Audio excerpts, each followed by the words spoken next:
last 10 years or so, I've been working with National Geographic to identify geographically defined, demographically confirmed parts of the area where people live measurably longer. These are populations, of not just individual experience, tens of thousands of people in most examples. And then working with other experts to find their common denominators. I wrote this up in a book called Blue Zones. You don't have to buy the book because in the next 90 seconds I'm going to tell you all the essential secrets.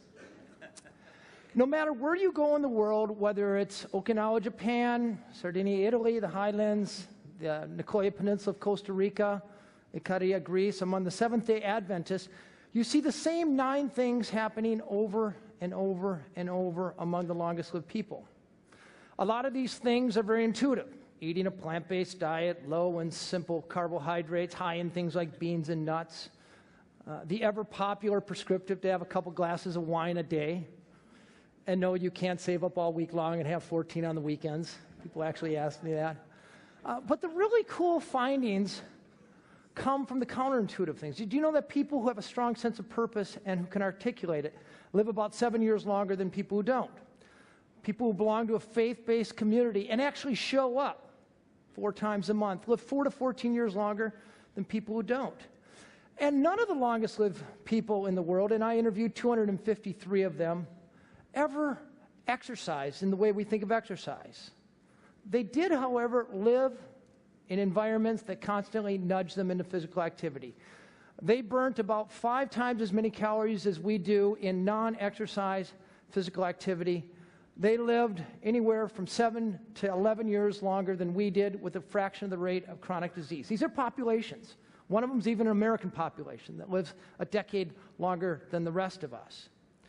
But as you know, you can tell people all day long the things they ought to do to live longer and to be healthier. But how do you actually get a population to do them? We spend almost $1 trillion a year on largely preventable diseases, cancer, diabetes, heart disease, largely preventable diseases. But I assert we not only are spending too much, but we're aiming at the wrong target. If you look at what really drives disease and cost in this country, about 80% of it is lifestyle and environment. Only about 10% is genes. This is on a population as a whole. And healthcare accounts for another 10% of it. But now look at the way we spend our money. This incidentally comes from the CDC. We spend only about 4% of all our healthcare dollars on prevention.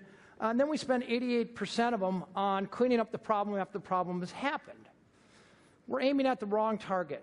Instead of the downstream problems, we should be aiming at what to do before they happen. I think most of us know that. We do spend over $100 billion a year on prevention. So you may say, Dan, you know, we're an overweight population here in America. We don't move enough. We should be focusing on diets and exercise and supplements. The problem is, by and large, they don't work. When you think of things that are going to truly add to longevity, to truly lower your chances of getting a chronic disease, you cannot think in months or in years. You have to think in decades or a lifetime. So you say, well, diets, they're a pretty good idea. But no diet in the history of the world has ever worked for a significant proportion of people who started. We could come up right now, we could spend the next 3 days and come up with the TED Med diet. The best minds on the planet when it comes to medicine come up with a TED Med diet. We get Mark up here and Jay up here, and we do a man hug, and we get people all pumped up about it.